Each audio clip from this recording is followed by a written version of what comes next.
Olá, seja bem-vindo ao canal Falando sobre Ética. Eu sou o comandante Ricardo.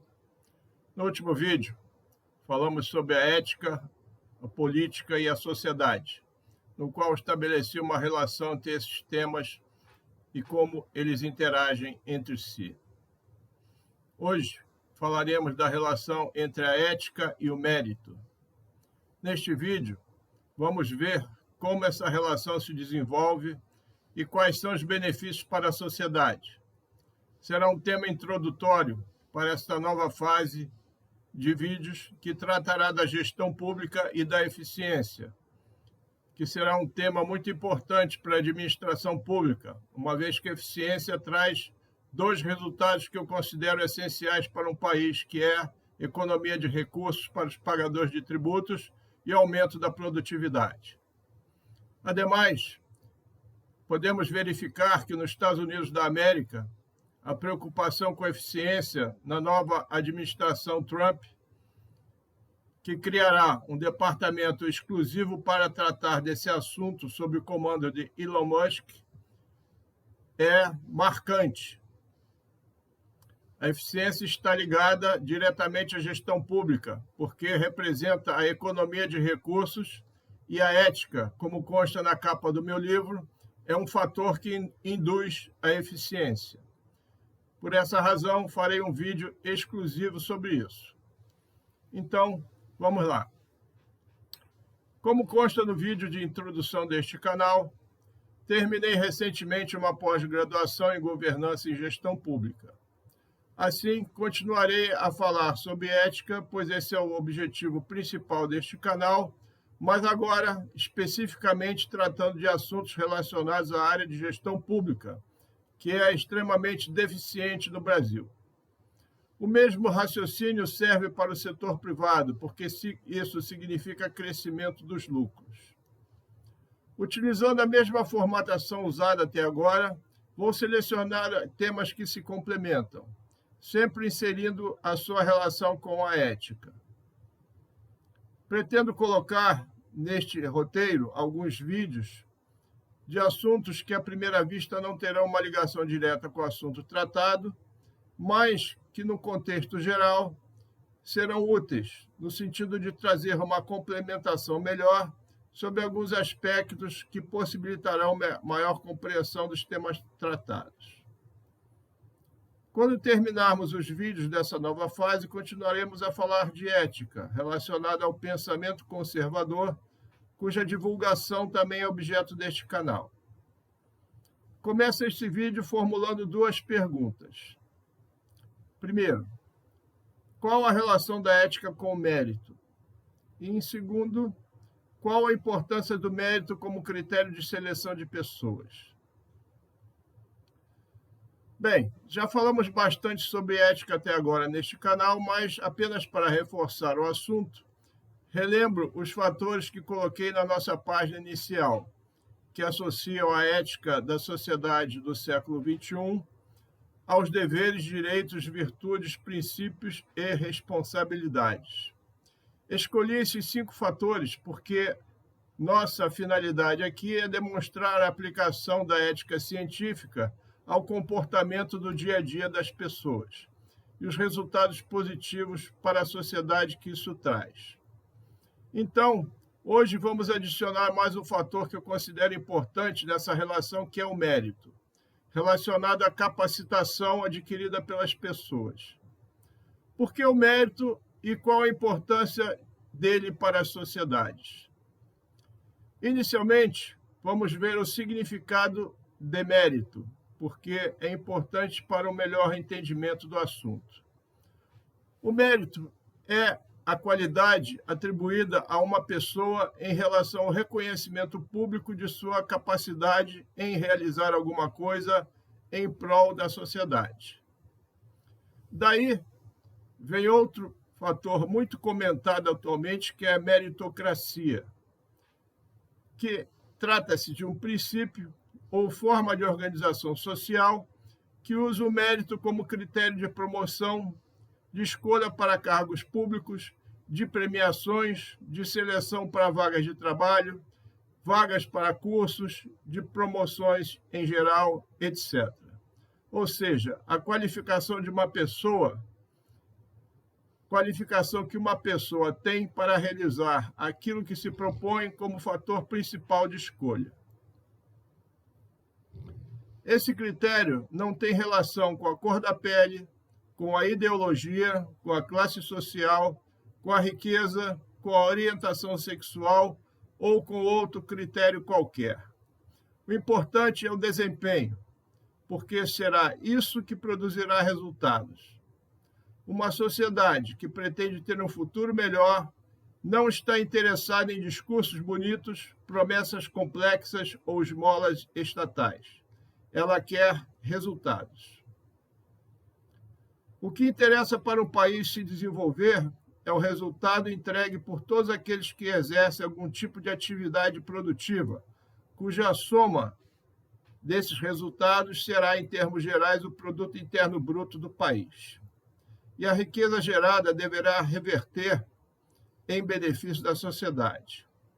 Além disso, o mérito está diretamente relacionado à eficiência, porque quando colocamos uma pessoa plenamente qualificada para exercer um cargo ou função para o qual tem a capacidade comprovada, o resultado será a eficiência. Lembrem sempre do binômio economia de recursos versus produtividade, porque isso exponencializa o desenvolvimento de um país. É justamente nisso que o Brasil é carente há muito tempo. Por exemplo, um trabalhador americano faz o trabalho equivalente a 4 trabalhadores brasileiros. Por que isso acontece? Dentre vários fatores está a sua eficiência. Lá nos Estados Unidos da América, o trabalhador recebe por hora trabalhada. Assim, se o trabalhador decide ganhar uma determinada quantia por mês, por dia ou por hora, e ajusta suas horas de trabalho para cumprir o seu objetivo, ou seja, motivação. Mais uma vez, a eficiência é um fator de extrema importância para um país, pois ele é que gera resultados com o mínimo de recursos empregados, ou seja, gera produtividade. A meritocracia é outro fator importante, pois será justamente ela que levará o país ao desenvolvimento e ao progresso. Porque o critério utilizado para colocar pessoas nos cargos públicos terá como base a qualificação para exercer o trabalho a ser executado neste cargo da melhor maneira possível, obtendo resultados para o país. É desta forma que se obterá a eficiência e a eficácia nas ações governamentais em prol da população. Lembro que, em linhas gerais, eficiência é a capacidade de realizar algo bem feito, de forma correta, com o mínimo de esforço, tempo e recursos possíveis, e eficácia é resolver satisfatoriamente um problema ou entregar resultado ao qual se propõe no prazo estabelecido. O mérito está ligado à capacidade individual de uma pessoa. Sabemos que não há pessoas iguais. Assim, mesmo com uma formação igual, não teremos pessoas com a mesma capacidade e desempenho. Assisti um vídeo do grande jornalista Alexandre Garcia, no qual ele disse que quando iniciou sua vida de estudante e ingressou numa escola, na qual havia grandes diferenças entre os alunos que ingressaram ali com ele. Eram crianças de todas as classes sociais, dos pobres aos ricos, ou seja, de origens completamente diferentes e desiguais. Porém, quando terminaram o curso, eram todos iguais em termos de conhecimento, ou seja, a escola cumpriu seu papel, proporcionando o mesmo conhecimento para todos os alunos. Logicamente, houve os que tiveram maior aproveitamento em termos de notas escolares e aqueles que apenas conseguiram passar de ano com notas menores. Mas a diferença se deu por mérito individual e não por ação do Estado. Isso leva a outro assunto importante nesse país, que atualmente está em voga no país uma política pública das cotas.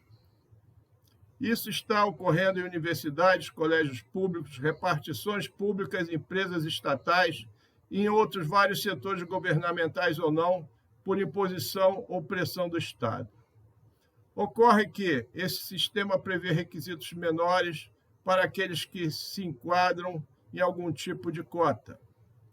Desta forma, o Estado fomenta a desigualdade, a ineficiência, a desmotivação, uma vez que o aluno que se esforçou muito para obter aprovação em um concurso público verá alguém obtendo a mesma vaga que ele, sem ter se esforçado como ele se esforçou e sem ter as suas qualidades. Isso é desmotivante. Ocorre que, desta forma, o Estado não está atacando a causa do problema que gerou as pessoas incapacitadas para ocupar as vagas que almejam, tanto em universidades quanto no mercado de trabalho. Está apenas mascarando a consequência. Essa política está totalmente errada. O grande problema é que, para minimizar os efeitos da incompetência estatal, que está lá no ensino fundamental, reduz-se as exigências em cursos superiores, baixando o nível de conhecimento exigido para aprovação. Caso contrário, aquele que ingressou pelo sistema de cotas não sobreviverá, porque não tem capacidade necessária para adquirir o conhecimento que deveria conseguir naquele curso superior. Com essa redução de exigências, universidades colocam no mercado de trabalho pessoas aquém dos requisitos exigidos pelas empresas para a contratação. Assim, teremos pessoas subempregadas ou simplesmente desempregadas, optando por atividades informais, diferentes daquelas que dedicou tanto tempo e recursos para se formar, ou seja, perdeu tempo na sua vida. Teria sido melhor se optassem por um curso de nível menor, profissionalizantes técnicos, que são mais curtos e demandam menos recursos, do que se dedicar para obter um diploma universitário que não serve para nada. Essa é uma das razões do Brasil ocupar as últimas colocações no PISA, que é um programa internacional que avalia o desempenho dos estudantes em vários países do mundo. A política pública de cotas não promoverá a igualdade e nem será benéfica para o país, porque quem ingressou em alguma entidade pelo critério de cotas, com exigências menores, é porque não conseguiu entrar por mérito. Assim, por exemplo, numa universidade séria, provavelmente não conseguiria ter o aproveitamento para atingir a média de notas e passar do primeiro ano. Por outro lado, uma aprovação automática, ou com médias inferiores, ou por meio de provas que nada valiam, servirá apenas para enganar o beneficiário. E será o mercado de trabalho que selecionará os mais qualificados, e aqueles que, por acaso, obtiverem aprovações sem atender os critérios normais de seus cursos, não conseguirão vagas de trabalho e acabarão por exercer alguma atividade que exige uma qualificação mais baixa. Mas, como toda regra tem exceção, poderá haver uma pessoa que entrou na universidade por cota, com requisitos menores que seus colegas, mas com o tempo e seu esforço individual, conseguir obter o mesmo nível de qualificação que os outros. Porém, isso é uma exceção. Não se pode pautar políticas públicas por exceções, e sim pela regra. Aí fica uma pergunta: por que aqueles que não tinham a qualificação exigida para ingressarem num curso superior por cotas não optaram por um curso de nível mais baixo, ou seja, um nível técnico? Se fizessem isso, a possibilidade de conseguir um emprego seria maior e o tempo gasto para se qualificar e os recursos seriam menores. Uma outra visão do assunto é a ideologia marxista retrógrada do início do século passado, de que o Estado deve promover a igualdade de classes. Só que isso não gerou nenhum benefício para nenhum país que adotou essa ideologia. O que houve foi igualar toda a sociedade na pobreza, haja vista Cuba. A outra consequência, ainda mais danosa para o país, que é baixar o nível de exigência de cursos para que os cotistas sejam aprovados, como eu já citei anteriormente. Mas esse é só um exemplo. Vamos relembrar a história. Lembremos o que Martin Luther King disse em seu emblemático discurso durante a Marcha por Emprego e Liberdade, em 1963, em Washington, nos Estados Unidos da América.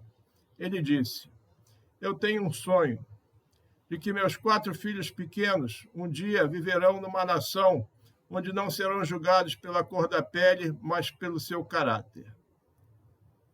Parafraseando Luther King e adaptando seu pensamento para o nosso tempo e a nossa realidade aqui no Brasil, eu poderia dizer o seguinte: eu tenho um sonho de viver num país no qual as pessoas conseguirão livremente seus objetivos no ambiente de liberdade e pelo mérito individual, exercendo seus cargos e funções com ética, eficiência e eficácia, contribuindo com o seu esforço individual para o desenvolvimento do país, independentemente da cor da pele, da religião, da orientação sexual ou outro critério qualquer que apenas visa separar as pessoas, ao invés de uni-las em torno de um objetivo que é tornar o seu país melhor.